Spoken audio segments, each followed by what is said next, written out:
Good morning, everyone. Welcome to Monday. Welcome to Monday Minutes. So now what?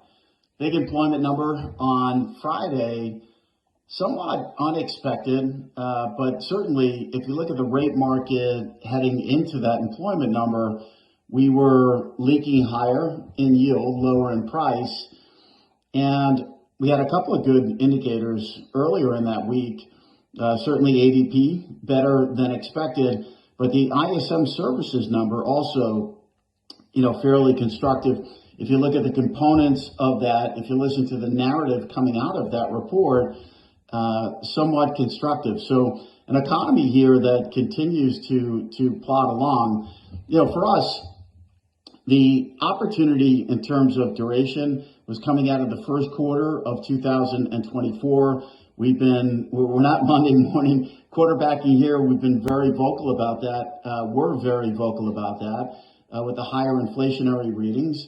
And then with better inflation and slower job growth, yields have come down. It's been a good pocket of time.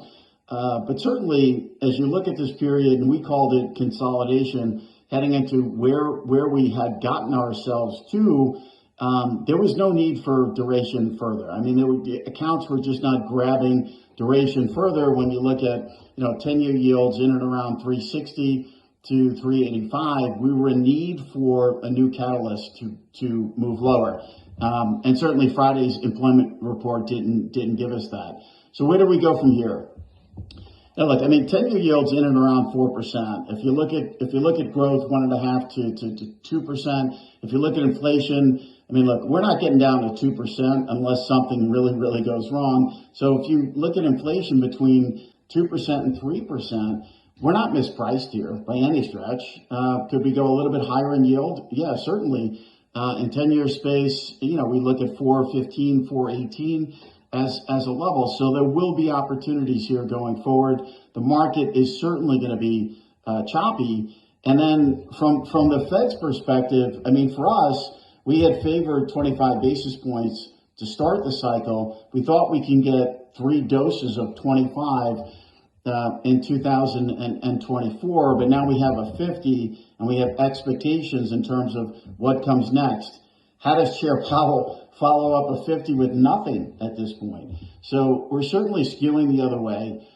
When you look out in forward space, if you look at forward SOFR 2025, we had gotten in and around, the algorithms priced pretty efficiently in and around that 280 level, where the Fed had intimated a long-term neutral rate to be, and it was a little too cute. So we're repricing here. We're taking the froth off. It makes sense.